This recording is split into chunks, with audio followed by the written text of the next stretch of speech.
Alright. Binuksan ko kasi itong cover, itong wiper cowl, and then nilinis ko mabuti, vinacuum, and then finlash out ng tubig. Ngayon pinapatuyo ko para matreat ko yung mga rust. Kasi yung hinuhugasan ko siya, nagkaroon ng tulo sa loob. Definitely may butas yan dito. Hahanapin ko, and then tatapalan ko, and then ititreat ko yung mga kalawang gaya niyan. May mga maliliit na kalawang ayan o. Ititreat ko ng turko yan. Wala tayong time magpalatero and walang available na latero. Kaya gagawan ko na lang muna ng pansamantagal na solusyon. Babaklasin ko rin tong wiper arms. Natanggal ko na yung wiper motor. Yung nga lang, naputol yung mga studs. Yung mga tornilyo. Ayan o. Babaklasin ko to para ma-overhaul ko yung pinaka-mechanism niya para medyo lumambot. By the way, update dito sa makina. Hindi ko pa rin nalalagay pero napalitan ko na ng bracket yung alternator. Dati kasi walang adjustment yung bracket niya. Kaya may naitatabi pa akong ganito. Kaya pinalitan ko siya. Naka-mock up lang yan. Tinignan ko lang kung pantay. Radiator, hindi ko pa rin napapagawa. Pero sinubukan ko i-flush nung nakaraan. Medyo nabawasan naman yung kalat niya sa loob. Pero meron pa rin mga ilan-ilan. Isa pang update kahapon, di ko na na-video dahil medyo nagmamadali. Kabit na yung gas tank. Napalitan ko na rin ng mga linya, yung return tsaka supply. From ano lang naman, from tank papunta sa fuel line.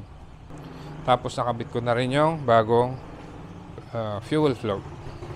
Dito naman sa harap, yung brakes, hindi ko pa nasasalpak dahil hindi ako makabili ng piston. Ito kasi yung kondisyon ng piston niya.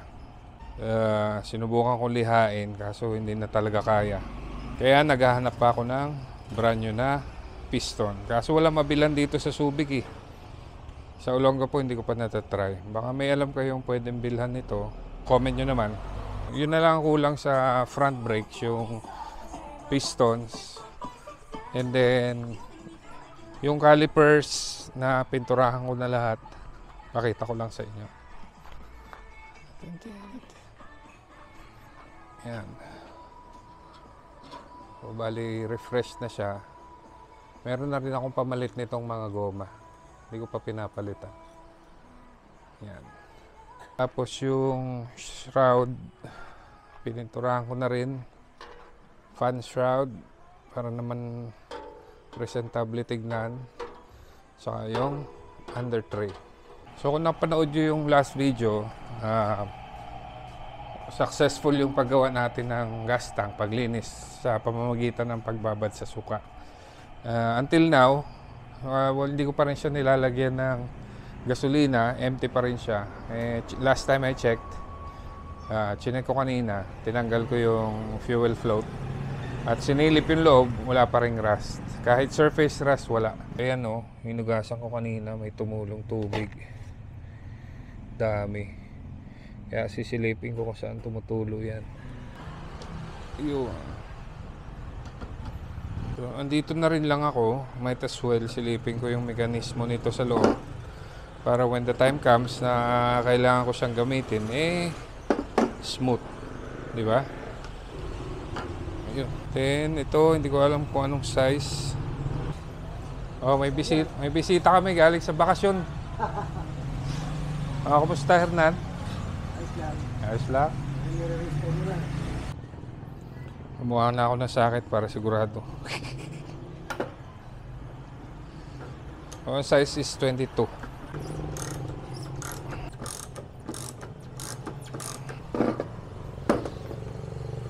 Alright.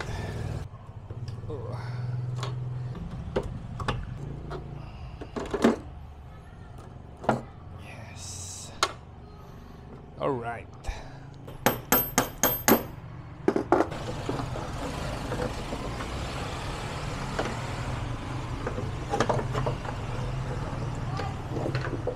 Yung bubuksan ko to. Yan. Dahil kailangan i-repack ng i-regrease yung loob nito. bago ako magsimula magbaklas, I make sure na tinatandaan ko mabuti or pinipicturan para kung ibabalik natin hindi mahirap magbalik, di ba? Tandaan nyo, napakadali magbaklas pero napakahirap magbalik. Tama ba ako? Mali? Okay, so ito sisikwatin lang naman to. Ito twist lang para matanggal. Yun. Merong C-clip yan dito. Yun ang mahirap sungkitin. Wala. C-clip. Taas. May washer pa yan. Isa. Ayun. Minsan kasi natutuyo yung grasa dito sa loob. Kaya kailangan yan ito lang is. Oh, maganit na oh. Oh, hirap na siya umiikot. Okay, medyo matigas siya.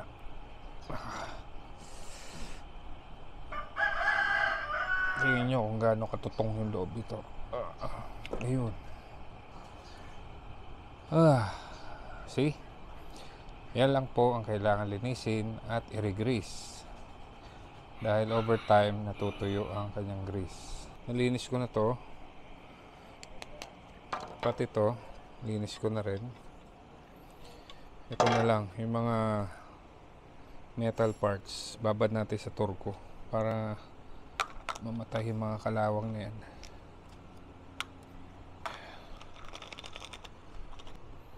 Alright, malinis na lahat. Ito, nabanlawan ko na galing sa pagkakababad sa turko. Repack na natin siya ng grease. Yan lang. Sabi ko nga sa huli kong vlog, grease is life.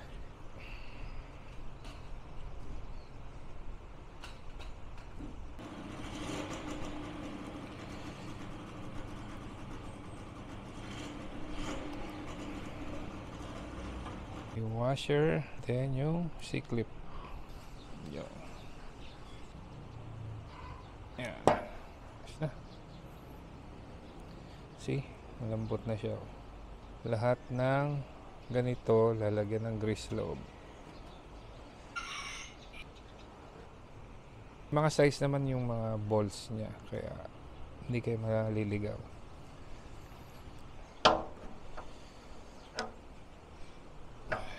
Yes. Dito naman tayo sa wiper motor. Ito ang itsura ng wiper motor na kababaklas ko. Ito yung kabila, yung cover. I-refresh ko lang to para maagapan yung kalawang.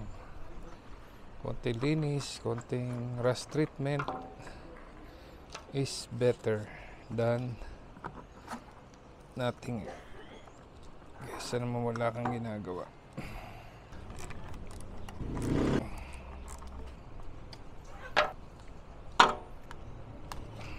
So ito i-refresh natin. Yan lang yan oh. Nalinis ko na, naturko ko na, na-repaint ko na. I-reassemble na natin. Ito nilinis ko na rin yung dulo. As you can see, bumubuga na siya pareho kasi barado siya kanina. Pati itong isa. Ito hinugasan ko na rin.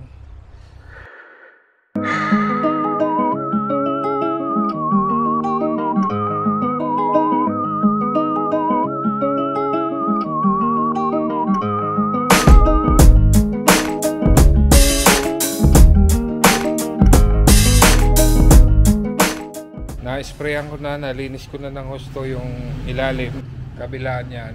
Hahanapin ko yung pinagtutuluan niya kasi tumutulo sa loob pag nababasa. Patapalan ko para naman kahit papano magamit ko kahit umuulan. Ito nga pala ang papantapan ko. Hindi ko alam kung ano tawag dito pero very useful. Para siyang asphalto na tape. Tetapan ko yung kung ano mang may butas dyan sa loob. Tapos spray na naman ng undercoating spray. Habang hinihintay kong maayos to, hindi ko pa maisalpak yung wiper linkage kasi may kailangan pang ayusin dito. Ito yung mga studs na putol. Iisa lang ang matino. Ayusin ko muna yan bago ko isalpak yung wiper linkage. Nakita ko yung condition nitong hydrovac, I mean nung master cylinder. Medyo makalawang. Okay naman siya nung dinrive ni Hernan pa uwi. May preno naman, pero since nililinis ko yung buong brake system nito, silipin ko na rin yung master cylinder. Ang ginagamit ko sa mga rusty bolts talaga to loosen them up is brake fluid. Napakagandang gamitin, guys. Babaklasin ko to, saka ito para ma-refresh natin itong mga mounts niya dahil kalawang, and then sisilipin ko yung loob ng master cylinder kung at papalitan natin yung mga goma. Lagi nilang ganito. Sa kagustuhan mong maayos, lalong nasisira. Buisit. Ano nangyari? Oh. Putol. Dahil ito, yung tubo, ayaw sumasama sa ikot ng tornilyo. Kaya no. So, magpapalit na naman ako ngayon ng ito, palitan ko. Yan. Tanggal ko na yung lahat ng linya. Ito, tsaka ito nga naputol. Tsaka nabilog lahat eh. Gumamit na lang ako ng vice grip. Ang hirap, grabe. Dito naman ako mag-focus. 1, 2, 3, 4, 5, 6. Yun. Yun. Ayun.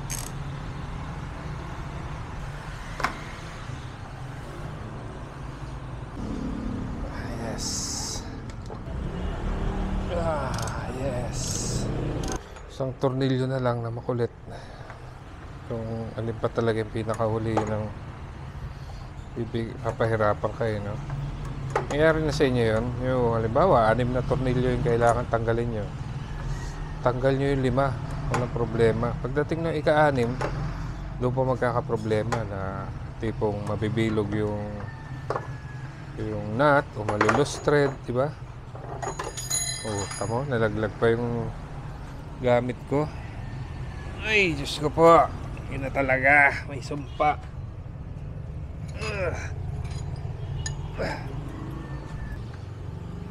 Kaya ako naniniwala ako minsan na may mga sumpaan sa sasakyan na talagang papahirapan ka. Yung kotse kong yan, may masisira ngayon. Right there and then, pag naayos mo siya, testingin mo syempre, di ba? Pag testing mo, may panibagong sira na naman. Pag naayos mo yon, may masisira ulit. Nangyari sa akin yan, sunod-sunod, hanggang sa maputol yung belt. Pero ngayon, so far, wala pa naman. Peace. Huwag ka masira, ha? Sisirain kita. Oh, sabi na malalaglag ang animal eh.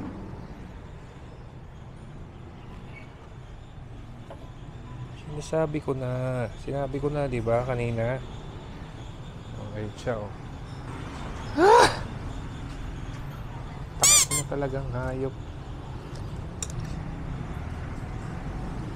Oh, yun, oh.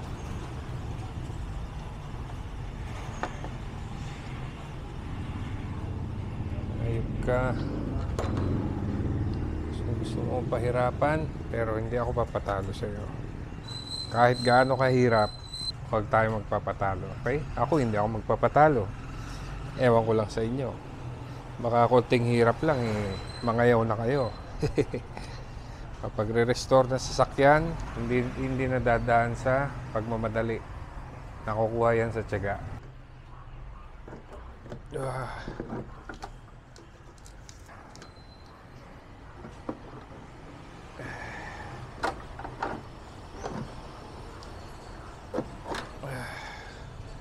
Yes! So, bubuksan ko to.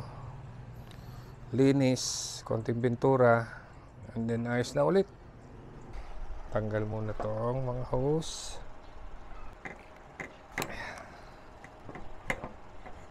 Yung mga nagbabalak mag-restore dyan ng sasakyan, hindi pwede yung hindi pwede walang pasensya. Ay!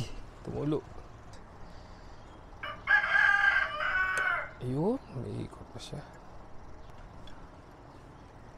Umikot ka. Yes. Mukhang bago siya actually. Malakas pa yung bomba niya eh. Binomba ko. Ayan o, kita mo yung spray niya. Maabot doon. Medyo madumi lang. Ayan yung loob. Okay, binaklas ko rin to. And ito yung bracket ng vacuum hose sa brake booster. Puro kalawang na rin. Naalala ko, meron nga pala ako na itatagong ganito na naka-zinc-chromate. Kaya hanapin ko muna. Hanapin ko dito. Ito yung isa sa marami kong baul ng parts ng box type. Hindi ko na maalala kung saan ko natabi. Basta alam ko meron ako nun. Sa inyo mga nanonood, kung may kailangan kayong spare parts ng box type, message nyo lang ako. Baka sakaling meron ako. Matulungan ko kayo. Ito ang wala pala. Wiper. Tama. Wala dito. Inangin. Okay, ito yung pangalawang baul. Malamangan dito to. Sana dito.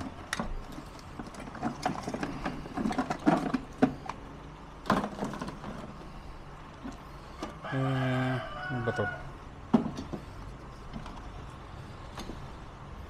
Saan ka na? Parang alam ko na kung nasaan. Alam ko na kung nasaan. Sensya na, medyo ulyanin na. Ito. Saan na yun? Yun! Oh, di ba? Sabi ko na eh. Kaso corroded na rin pala. Pinasynchromate ko to noon. Kaso hindi ko naman nagamit. Corroded na rin. Yung nga pala, brake fluid reservoir. Nakakita rin ako nung isa. Galing sa una kong box type. Ito. Refresh na yan. Napiturahan ko na rin to. Tapos itong hose. Tatanggalin ko yung old clamps. Palit ng bago.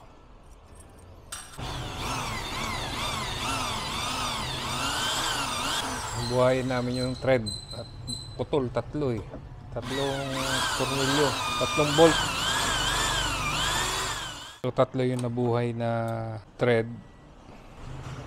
Ayan na siya oh. Tinanggal ko na yung mga old clamps. Pinalitan na ng bago. So yung mas maigsi dito sa right part. And then yung mas mahaba dito sa left.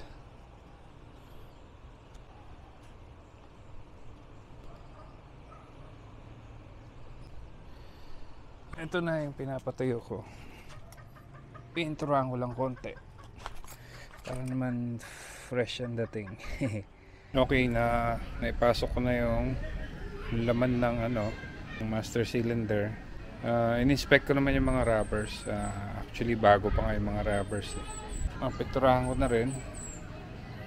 Tapos ito hindi ko na tinanggal dahil baka mabasag ko pa. Minasking tape ko na lang para hindi masama sa pintura. Nakabit ko na yung hydrovac. Nakabit ko na yung master cylinder. Pasensya na, hindi ko na video at lagay ko sa time-lapse. Hindi ko pala na-press yung record button. So, na-refresh na siya ng konti. Kahit pa paano, di ba? So, dati ito makalawang. Ngayon, wala na. Salinis na rin yung lagayan ng brake fluid. Dati, ang dumi-dumi niyan. Pagod na rin yung mga clamps. Yung nasirang tubo nito, nahanapan ko doon, di ba? Nagkatay ako ng galant. So, kinuha ko yung isang tubo niya na pangharap. Okay naman, kasya naman. Binago ko lang yung korte ng tubo. So, ayan na siya. At least mas kaaya-aya tignan, di ba? Ito yung dati. Ito siya ngayon. Pinturahan na rin ng konti. Yung mga kayang abutin, yung ilalim, di na maabot ng pintura eh. Sunod ko ikakabit yung wiper linkage. Dukutin lang dito. Natapalan ko na nga pala yung mga nakita kong butas dito. Pero worst comes to worst, kung may butas pa rin siya, ang gagawin ko na lang is baklasin yung dashboard. Dahil mas kitang-kita dyan yung buong ilalim nito. Kaya mas madaling tapalan yung butas pag ganun. Yes, come to Papa. Pampadulas.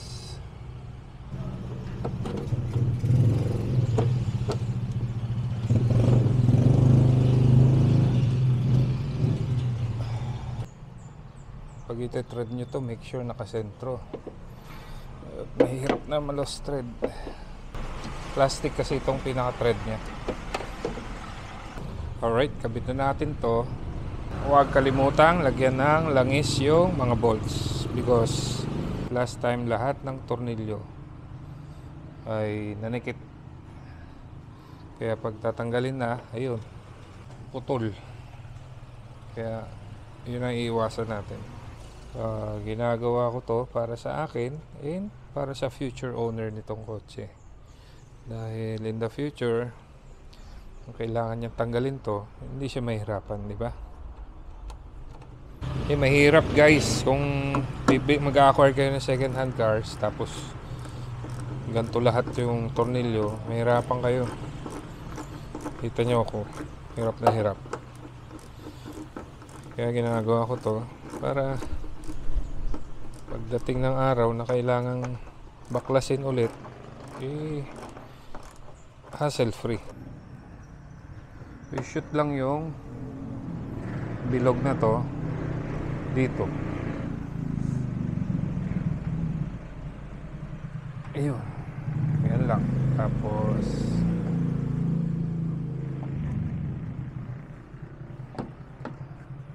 ito natin konti. So kung bago ka pa lang sa akin channel at kung gusto mo tong napapanood mo, I would appreciate if you can hit that subscribe button saka yung notification bell, isama mo na rin para syempre updated kayo sa mga bago kong uploads. We will continue this on day 6. I'm hoping na nandiyan pa rin kayo sa day 6. Thank you for watching everyone and I will see you on the next video. Alright?